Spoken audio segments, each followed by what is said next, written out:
नमस्कार। आज हम लोग ब्लड यानी रक्त या रुधिर के बारे में जानेंगे। ब्लड क्या होता है? ब्लड एक तरल संयोजित ऊतक है।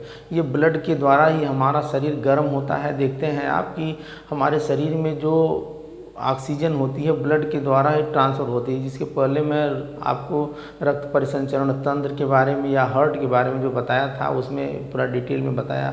और आप देखेंगे कि जो ब्लड होता है उसके फंक्शन और उसके प्रकार उसके बारे में देख लेते हैं। तो ब्लड तरल संयोजित ऊतक है, कोलॉइड फार्म में पाया जाता है। कोलॉइड फार्म का मतलब कि अर्ध ठोस फार्म। जैसे किसी ऐसे लिक्विड को जब हम छानते हैं तो कुछ कण जो है छनने के ऊपर रह जाते हैं, उसको कोलॉइड फार्म कहते हैं। इसका पीएच मान 7.4 होता है। और यह एक तरीके से जो ब्लड होता है इसमें हीमोग्लोबिन पाया जाता है। इसके कारण यह जो है लाल रंग का होता है। हीमोग्लोबिन एक तरीके से एक प्रोटीन है और इसमें आयरन की मात्रा होती है। दूसरी चीज़ है कि यह इसका निर्माण जो है अस्थिमज्जा में होता है। अस्थिमज्जा का मतलब बोन मैरो, जो हड्डियों के बीच में जो जाली टाइप संरचना जब होती है, आप नॉनवेज वगैरह होंगे खाते होंगे तो जब हड्डी को तोड़ते हैं तो उसके बीच में जाली टाइप जो संरचना मिलती है उसी को बोन मैरो कहते हैं। और बच्चे जब छोटे होते हैं यानी भ्रूण अवस्था में, जब तक बच्चा माँ के पेट में है तब तक उसको एम्ब्रियो या भ्रूण कहते हैं। तो जब भ्रूण अवस्था में बच्चा होता है तो उस समय इसका निर्माण लीवर या स्प्लीन में होता है। ये भी आप याद रखेंगे। लेकिन पैदा होने के बाद हड्डियाँ हो जाती हैं। जब पैदा हो गया तो वो बच्चा हो गया, जब तक वो अंदर है तब तक भ्रूण अवस्था में रहेगा। तो इस तरीके से और इसका जो स्टोर कहाँ होता है, स्प्लीन या प्लीहा में होता है। और फिर ये नष्ट होने के बाद यानी इसका भंडारण भी स्प्लीन में होगा और इसकी कब्र भी जो स्प्लीन ही होती है। और हीमोग्लोबिन की जो मात्रा होती है 14 ग्राम पर डेसीलीटर होती है पुरुषों में और 13 ग्राम पर डेसीलीटर महिलाओं में होती है। इसका कार्य जो होता है ताप का नियंत्रण करना। हमारे शरीर का जो तापमान होता है लगभग 37 डिग्री सेंटीग्रेड होता है। आप देखते हैं जब तक हम जीवित हैं तब तक हमारा शरीर गर्म है, क्योंकि हमारे शरीर में पूरा ब्लड का सर्कुलेशन हो रहा है। अगर ब्लड का सर्कुलेशन नहीं होगा, देखेंगे जो व्यक्ति की डेथ हो जाती है उसका शरीर ठंडा हो जाता है, क्योंकि ब्लड का सर्कुलेशन नहीं हुआ। तो हमारे शरीर के ताप को नियंत्रण करने का काम कौन करता है? ब्लड करता है। दूसरी चीज़ है परिवहन का काम करता है। उसमें परिवहन में मुख्य रूप से हमारे खाद्य पदार्थों का परिवहन, जो भी हम खाते हैं उसके साथ जितने भी पोषक तत्व होते हैं, जैसे इंजेक्शन हमारे लगाया जाता है तो उसके ब्लड के द्वारा ही पूरे शरीर में फैल जाता है। और plus carbohydrate, fat, vitamin, minerals और वाटर जितने भी पोषक तत्व हैं तो पूरे शरीर में ब्लड के द्वारा ही इसका परिवहन होता है। और दूसरी चीज़ तो गैसों का परिवहन होता है। जो आपकी आर्टरी होती है, धमनी होती हैं, उसमें किसके हीमोग्लोबिन के द्वारा जो है ऑक्सीजन को ले जाता है और फिर उसके बाद कोशिकाओं में जाकर के ऑक्सीडाइज होकर के कार्बन डाइऑक्साइड का यानी ऑक्सीजन और कार्बन डाइऑक्साइड का भी परिवहन किसके द्वारा होता है? ब्लड के ही द्वारा होता है। दूसरी चीज़ उत्सर्जी पदार्थों का भी परिवहन होता है। उत्सर्जी पदार्थ में जैसे देखिए ब्लड के द्वारा ही बहुत सारे उत्सर्जी पदार्थ जैसे यूरिया हो गया, अमोनिया हो गया, यूरिक एसिड हो गया, ये सारी चीज़ें जो है ब्लड में ही मिले होते हैं। और ये केवल इसका परिवहन होता है, लेकिन छानने का काम करना किडनी करती है, मूत्र के रूप में बना करके समय समय बाहर निकाल देती है। तो ये तो हो गया ब्लड। ब्लड मुख्य रूप से दो भागों से मिलकर बना होता है। एक होता है रुधिर कणिकाएं जिसको ब्लड कार्पसेल्स कहते हैं, दूसरा होता है प्लाज्मा। अब प्लाज्मा देखेंगे, प्लाज्मा जो होता है यानी हल्का होता है और यह तरल होता है और यह चिपचिपा साफ पारदर्शी पदार्थ का होता है। यह लगभग 55 से 60% हमारे शरीर में जो पाया जाता है। और यह लगभग इसमें 90% जल पाया जाता है, 10% में कार्बनिक और अकार्बनिक पदार्थ। कार्बनिक पदार्थ में जो प्रोटीन, ग्लूकोज, वसा, अम्ल होते हैं, अकार्बनिक के कारण ही हमारा ब्लड क्षारीय होता है। दूसरी जो रुधिर कणिकाएँ और ब्लड कार्पसेल्स होती हैं मुख्य रूप से 3 प्रकार की होती हैं। कौन कौन? एक आरबीसी, डब्ल्यूबीसी, प्लेटलेट्स। आरबीसी क्या होती है? आरबीसी के कारण ही हमारे जो आरबीसी में हीमोग्लोबिन पाया जाता है उसके कारण हमारे शरीर का ब्लड लाल होता है। हीमोग्लोबिन मीन्स एक प्रोटीन होता है जो हमारे शरीर के ऑक्सीजन को ले जाने का काम करता है। तो मुख्य रूप से आरबीसी का काम ही होता है कि उसके अंदर हीमोग्लोबिन होता है, ऑक्सीजन को पूरे शरीर में ट्रांसफ़र करना, ले जाना और ले आना, ऑक्सीजन और कार्बन डाइऑक्साइड का परिवहन करना। अब इसके बारे में देख लेते हैं। इसमें आरबीसी में केंद्रक नहीं होता है। दूसरी चीज़ यह जो है गोल तस्तरी नुमा होता है और यह इसका निर्माण कहाँ होता है, वही जो पूरे ब्लड का ही तो निर्माण आप समझ लेंगे अस्थि मज्जा में होता है। और और ये जब नष्ट यानी भंडारण भी स्प्लीन में होगा, और उसके बाद नष्ट होने के बाद भी ये स्प्लीन में ही जाकर के कब्र भी इसकी स्प्लीन हो जाएंगी। दूसरी चीज़ होती है कि इसकी संख्या कितनी होती है। आरबीसी की संख्या लगभग पुरुष में 55 लाख जो है 1 मिलीमीटर में लगभग 55 लाख, यानी सबसे ज़्यादा संख्या आरबीसी की होती है। 1 घन मिलीमीटर में 55 लाख होती है। और महिलाओं में जो है 45 से 50 लाख होती है। 1 घन मिलीमीटर में 45 से 50 लाख संख्या होती है। फिर अब उसको कभी कभी क्वेश्चन है कौन सा ऐसा जानवर है या कौन सा ऐसा जीव है जिसमें आरबीसी में केंद्रक पाया जाता है, तो ऊंट के आरबीसी में केंद्रक पाया जाता है, बाकी किसी भी आरबीसी में केंद्रक नहीं पाया। अब किसी भी जीव का जो है अगर आपको जांच करनी है, जैसे उसके डीएनए का टेस्ट करना है, तो डीएनए जब केंद्रक ही नहीं होगा तो उसमें डीएनए भी नहीं होगा, तो आरबीसी को लेकर आप उसकी जांच नहीं कर सकते। तो फिर उसके बाद होता है आप इसका कार्य यही होता है कि ऑक्सीजन और गैसों का पूरा परिवहन करना, किसका, आरबीसी का काम। दूसरा आपका डब्ल्यूबीसी जिसको व्हाइट ब्लड कॉर्पस्कल यानी श्वेत रक्त कणिकाएं कहते हैं, यह आरबीसी से बड़ा होता है और केंद्रक इसमें पाया जाता है। यह अनियमित आकार का होता है। दूसरी चीज़ है यह रंगहीन होता है, इसमें कोई प्रकार का रंग नहीं होता है। इसका जीवन काल 1 से लेकर के 4 दिन होता है। और वहीं आरबीसी का जीवन काल 100 से लेकर के 120 दिन होता है। और इसके बाद जो है इसकी संख्या जो है 1 घन मिलीमीटर में लगभग 10,000 होती है। और रोगों से रक्षा करना इसका काम होता है। इसमें antibody, T lymphocyte, monocyte, basophil, neutrophil, eosinophil पाया जाता है। अब जो एंटीबॉडी होता है वो रक्षा करता है, टी लिम्फोसाइट ही जो है रोगाणुओं को खा जाता है, और मोनोसाइट जो रोगाणु होते हैं जो खाने के बाद जो मर जाते हैं उनको खा जाता है। इसलिए जो मोनोसाइट की आकार बड़ा होता है। जितने भी ये डब्ल्यूबीसी के प्रकार हैं, जो एंटीबॉडी, लिम्फोसाइट और मोनोसाइट और बिस्नोफिल, एस्नोफिल और न्यूट्रोफिल, तो सबसे बड़ा मोनोसाइट्स होता है। फिर उसके बाद होता है तीसरा नंबर प्लेटलेट्स। प्लेटलेट्स को थ्रोम्बोसाइट्स कहते हैं। तो थ्रोम्बोसाइट्स और डब्ल्यूबीसी को ल्यूकोसाइट भी कहते हैं। इसी की वजह से ल्यूकोसाइट की वजह से ल्यूकोमिया रोग हो जाता है। आप देखेंगे एचआईवी जो बीमारी हो जाती है डब्ल्यूबीसी में, वो उसी टी लिम्फोसाइट पे जाकर ये एचआईवी वायरस अटैक करता है और रोग लड़ने की क्षमता हमारे शरीर में कम हो जाती है। कोई भी बीमारी होती है वो ठीक नहीं होती है। तो डब्ल्यूबीसी हो गया। लास्ट वाला आपका है प्लेटलेट्स, जिसको थ्रोम्बोसाइट्स कहते हैं। यह छोटे आकार का होता है लेकिन केंद्रक विहीन यह भी होता है। यह देव उत्तल आकार का होता है, बाई कन्वेक्स होता है। 1 घन मिलीमीटर में लगभग 2 लाख से 5 लाख होता है। इसकी संख्या जब कम हो जाती है तो हमारे शरीर में थकावट महसूस होती है। यह मुख्य रूप से जो डेंगू नामक मच्छर होते हैं काटने से हमारे शरीर के प्लेटलेट्स की संख्या कम हो जाएगी, और थोड़ा सा भी आप चलेंगे तो थक जाएंगे। जब संख्या कम हो जाएगी, अगर आपकी संख्या 1 लाख से कम हुई तो आपको थकान महसूस होगी। अगर संख्या बहुत कम हो गई तो इसका मेन काम होता है हमारे शरीर में रक्त का थक्का जमना। जब रक्त का थक्का नहीं जमेगा तो कहीं भी चोट लगेगी, रक्त बहता रहेगा। और यहाँ तक कि जब बहुत ज़्यादा संख्या कम हो जाती है, लगभग 50 या 40 हज़ार की संख्या हो जाती है, तो जब थक्का नहीं बनेगा, ब्लड क्लॉटिंग नहीं होगी, तो ब्लड जो है वोमिटिंग के साथ बाहर निकल जाएगा और आदमी की डेथ हो जाएगी। तो इसको जान लेते हैं हम ब्लड के बारे में। ब्लड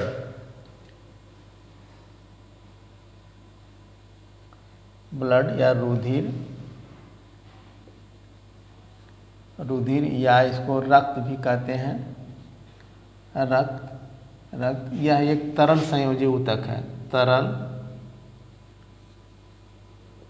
संयोजी ऊतक है। दूसरा कोलायड फॉर्म में पाया जाता है। कोलायड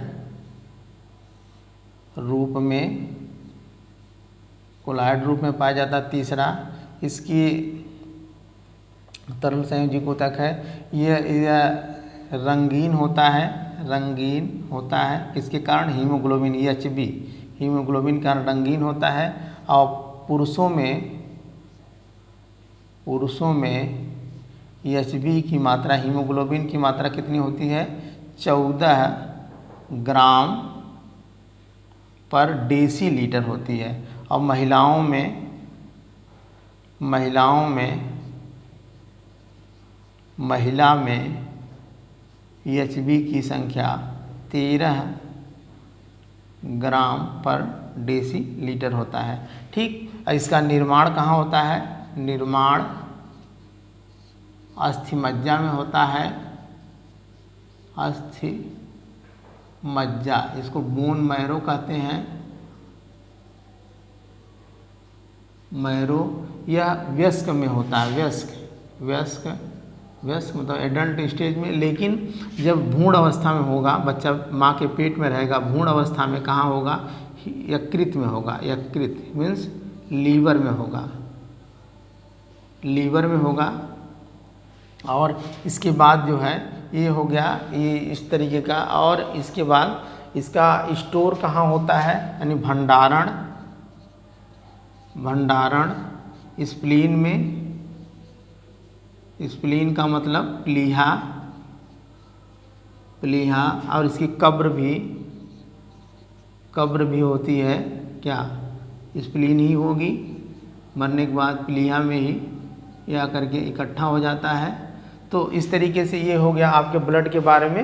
अब ब्लड मुख्य रूप से इसका कार्य क्या है, इसको देख लेते हैं। ब्लड का कार्य देख लेंगे। पहला चीज़ तो है ताप का नियंत्रण करना। ताप नियंत्रण में आप देखेंगे हमारे शरीर का तापमान कितना होता है? शरीर का तापमान 37 डिग्री सेंटीग्रेड, या अगर फ़ारेनहाइट में तो 98.6 फ़ारेनहाइट होता है। जैसे डॉक्टर जो ये लगाते हैं, थर्मामीटर लगाते हैं जो नापने के लिए, तो फ़ारेनहाइट में नापते हैं। हालांकि हम जनरली कह देते हैं कि इतना डिग्री टेम्परेचर है, लेकिन 37 डिग्री। तो जब तक हमारे शरीर में ब्लड का सर्कुलेशन होता रहता है तब तक जो है हमारा शरीर गर्म होता है। तो ये ताप को नियंत्रण करता है हमारे शरीर के। और जो ब्लड सर्कुलेटरी सिस्टम में रक्त परिसंचरण की खोज, यानी ब्लड सर्कुलेशन का खोज विलियम हार्वे नामक वैज्ञानिक ने किया था। और दूसरा चीज़ है कि इसे परिवहन का काम करता। परिवहन ट्रांसपोर्टेशन का काम करता है। परिवहन में मुख्य रूप से 3 प्रकार का परिवहन होगा। पहला तो होगा गैसों का परिवहन।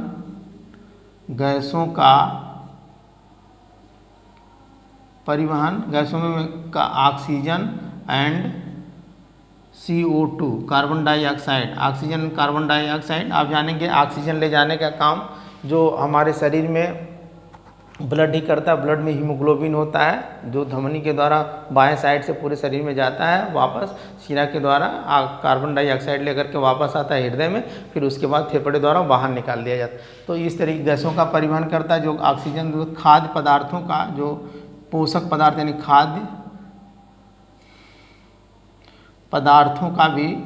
पदार्थों का परिवहन, जो हमारे शरीर के लिए उपयोगी है, जो ग्लूकोज है, जो आयरन है, जो पोटेशियम है, जो कैल्शियम है, फास्फोरस, जो हमारे शरीर में ये खाद्य पदार्थ होते हैं जो पचने के बाद न्यूट्रिएंट्स होते हैं, उनका भी परिवहन करता है। इंजेक्शन हम लगाते हैं, तुरंत हमको ग्लूकोज मिल जाता, ताकत हो जाती है। अगर हमको कहीं इस तरीके से लूज मोशन वगैरह हुआ है, या उल्टी दस्त हुई है, या हमें वीकनेस महसूस हुई है, तुरंत हम ग्लूकोज चढ़वा लेते हैं, तो तुरंत न्यूट्रिएंट्स हमारे ब्लड के द्वारा पूरे शरीर में चला जाता है। और वहाँ पर जो है किसके द्वारा? ब्लड के द्वारा परिवहन। दूसरा है उत्सर्जी पदार्थों का उत्सर्जी पदार्थों का परिवहन।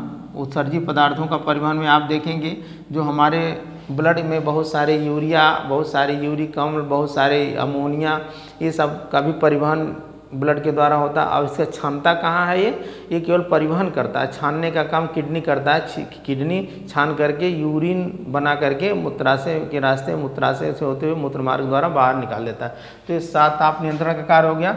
अब हम लोग जानेंगे ब्लड के मुख्य रूप से ब्लड के प्रकार। इसको मिटा देते हैं, वो ज़्यादा इम्पॉर्टेंट्स है। ब्लड के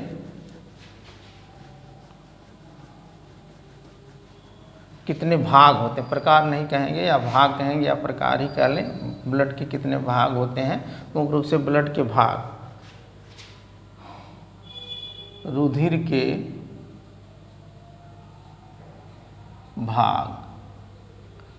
के भाग यानी पार्ट्स ऑफ ब्लड। ये देखेंगे, ये मुख्य रूप से जो एक पहला भाग होता है, एक तो होता प्लाज्मा। प्लाज्मा क्या करता है हमारे शरीर में? प्लाज्मा जो है एक तरीके से तरल होता है, तरल भाग है, प्लाज्मा तरल भाग है, और लगभग हमारे शरीर का लगभग 60 से 65%, यानी 60 से 65% भाग प्लाज्मा होता है हमारे शरीर में। तरल भाग होता है, साफ होता है, साफ, चिपचिपा,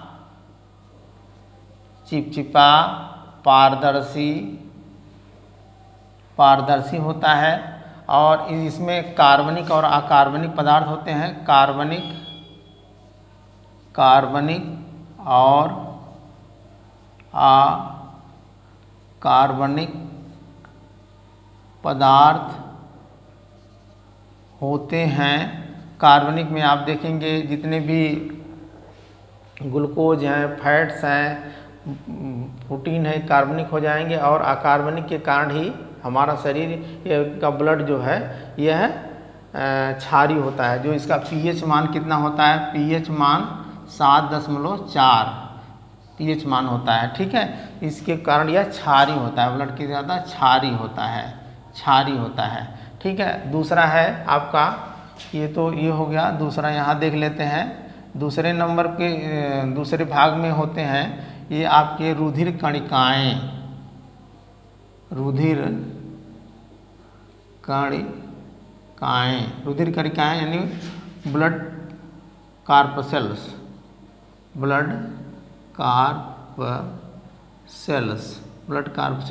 ये मुख्य रूप से 3 प्रकार की होती हैं।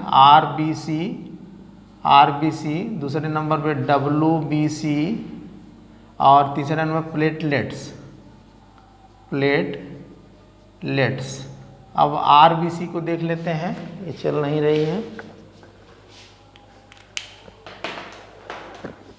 आरबीसी यहाँ देखते हैं, आरबीसी नंबर 1, आरबीसी जिसको कहेंगे रेड ब्लड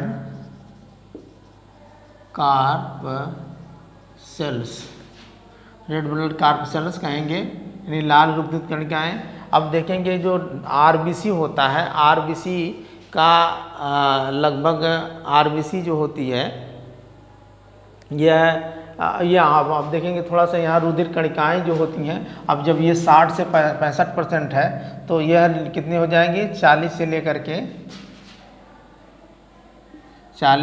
से लेकर के लगभग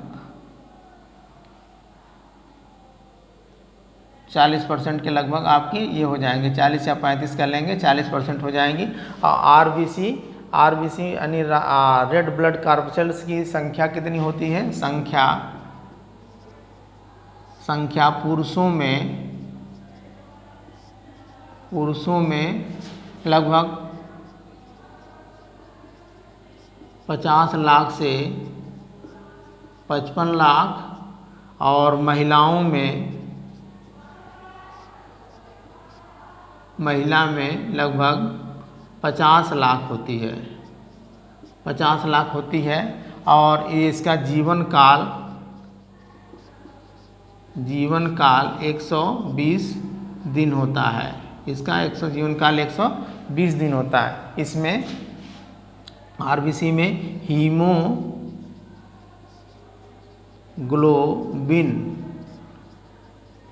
पाया जाता है, जिसके कारण यह लाल रंग का होता है। इसका भी निर्माण कहाँ होता है? निर्माण बोन मैरो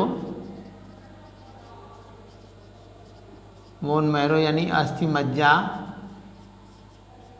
मज्जा, और यह केंद्रक नहीं पाया जाता, इसमें केंद्रक विहीन होता है, लेकिन एक अपवाद समझ लें आप, अपवाद के रूप में एक ऊंट जो होता है, ऊंट के आरबीसी में केंद्रक पाया जाता है।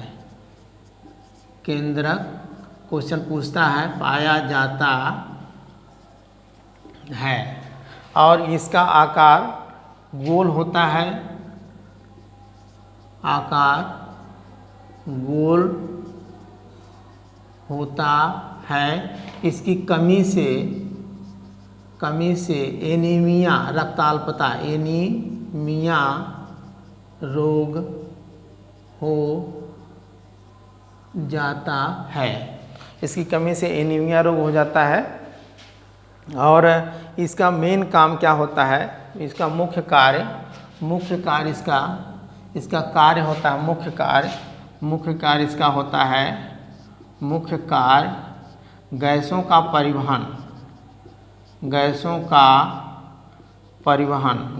परिवहन का मतलब कि ऑक्सीजन एंड CO2 का परिवहन करता है। ये कौन, अब इसके ये जो है, और ये यहाँ पे निर्माण बोन मैरो में, लेकिन बच्चों में अगर कहा जाए, यानी बच्चों का मतलब कि भ्रूण में कहा जाए, जो बच्चे पेट में होते हैं उनको भ्रूण कहते हैं।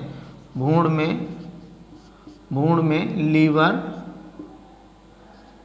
लीवर एंड स्प्लीन में होता है, लीवर एंड स्प्लीन में होता है। जब बच्चे पेट में जब तक रहते हैं तब तक उसको भ्रूण कहते हैं, लीवर स्प्लीन में होता है। और इसके बाद हम लोग जानेंगे WBC को। किसके जानेंगे? इसको आप देख लेंगे, WBC।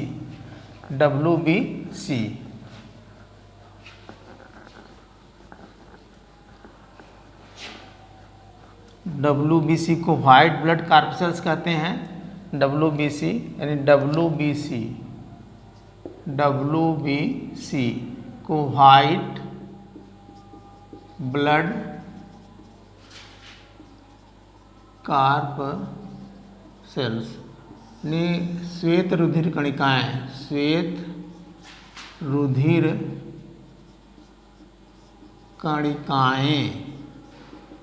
कणिकाएं, इनका मुख्य काम होता है हमारे शरीर में जितने भी रोगाणु वगैरह आते हैं उनकी रक्षा करना। तो ये तो मुख्य काम हो गया, लेकिन इसका आकार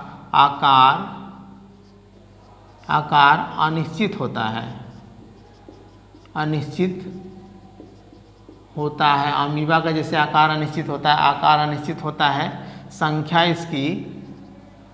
संख्या लगभग 5,000 से 10,000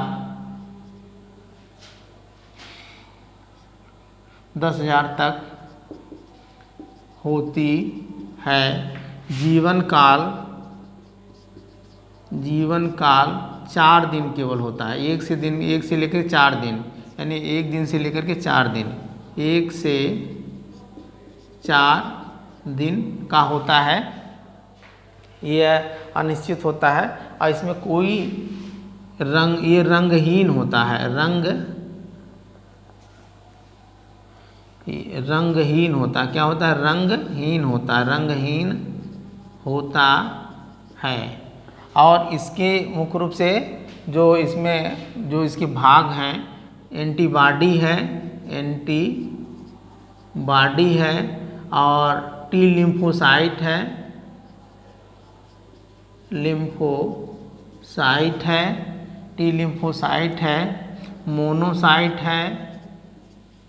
मोनोसाइट है, बेसोफिल है, इस्नोफिल है, न्यूट्रोफिल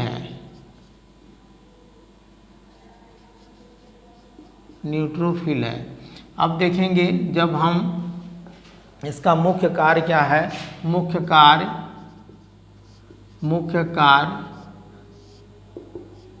रोगों से शरीर की रक्षा करना। इसका भी निर्माण वही होता है। निर्माण बोन मैरो में होगा। बोन मैरो यानी अस्थि मज्जा और भ्रूण अवस्था में लीवर एंड स्प्लीन में होगा। रोगों से रक्षा। आप देखें ये HIV का नाम आप सुने होंगे, जो एड्स होता है, यह हमारे शरीर के इसी पे जा कर के ये WBC को अटैक करके खा जाता है और हमारे शरीर की रक्षा नहीं हो पाती, हमारा शरीर रोगग्रस्त हो जाता है और डेथ हो जाती है। तो इस तरीके से ये इसका जो एक घन मिलीमीटर में इसकी संख्या जो है, एक घन मिलीमीटर में, एक घन मिलीमीटर में इसकी संख्या इतनी होती है, 5000 से लेकर के 10,000, यानी लगभग 10,000 ही मानेंगे, लगभग 10,000। आप देखेंगे जो अगर पूछता है क्वेश्चन कि सबसे ज़्यादा रुधिराणुओं में संख्या किसकी होती है, तो RBC की होगी। अगर पूछेगा कि सबसे ज़्यादा ब्लड में संख्या किसकी होती है, तो प्लाज्मा की होगी, क्योंकि प्लाज्मा लगभग 60 से 65% होता है, यानी 55 से 60 इसको कह लें या 60 से 65 कह लें। तो अगर पूरे रुधिर में किसकी ज़्यादा मात्रा होगी तो प्लाज्मा की होगी, लेकिन अगर रुधिराणुओं में किसकी संख्या सबसे ज़्यादा होगी तो RBC की संख्या लगभग 50 लाख होती है, लगभग 50 लाख होती है, सबसे ज़्यादा संख्या इसकी होती है। तो इस तरीके से ये इसमें हम बता रहे थे WBC वाइट ब्लड कॉर्पसेल्स, इसमें क्या होता है कि जो ये T लिम्फोसाइट होता है, यही रोगाणुओं को भक्षण करता है, एंटीबॉडी रक्षा करने का काम करता है, ये बताता है एक तरीके से। और जब कोई भी बैक्टीरिया, वायरस या कोई भी इस तरीके से हानिकारक जीवाणु, कीटाणु, विषाणु हमारे शरीर में प्रवेश करता है तो T लिम्फोसाइट उसको खाता है, और मोनोसाइट जब इसको ये मार देता है T लिम्फोसाइट, तो मोनोसाइट उसको भक्षण कर लेता है, इसलिए मोनोसाइट का आकार बड़ा होता है, बड़ा आकार का मोनोसाइट होगा। ठीक है, तो इसके आप जान गए होंगे। और इसके बाद हम लोग जानेंगे प्लेटलेट्स को। किसको जानेंगे? प्लेटलेट्स। तीसरे नंबर का है प्लेटलेट्स। श्वेत रुधिर कणिकाओं को ल्यूकेमिया भी कहते हैं, ल्यूकेमिया, यानी इसको एरिथ्रोसाइट, इसको आप समझ लें एरिथ्रोसाइट,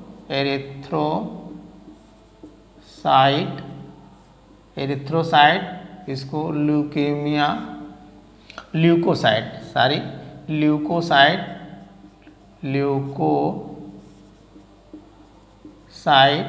और इसको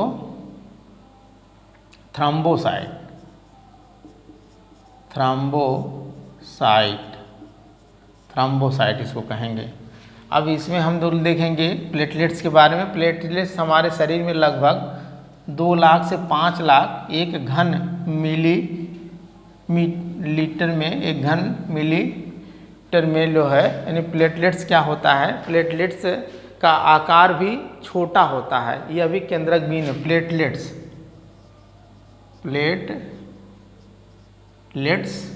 यानी इसको थ्रम्बोसाइट बोलेंगे, थ्रम्बोसाइट। अब यह जो है आकार, यानी RBC एंड WBC से छोटा और उभयतल, यानी उभयतल आकार का होता है। और इस तरीके से इसकी संख्या 2 लाख से 5 लाख तक होती है, संख्या 5 लाख। इसका मुख्य कार्य क्या है? मुख्य कार्य ब्लड को क्लॉट करना, ब्लड क्लॉटिंग, यानी रक्त का थक्का जमना। जब भी हमारे वातावरण में एक डेंगू नामक मच्छर होता है जो काटने से प्लेटलेट्स की संख्या कम हो जाती है, और जब संख्या कम हो जाती है तो ब्लड का थक्का नहीं जमता और ब्लड जो है कि उल्टी होने लगती है, या कहीं कट गया तो ब्लड नहीं रुकता है। और इसका जीवन काल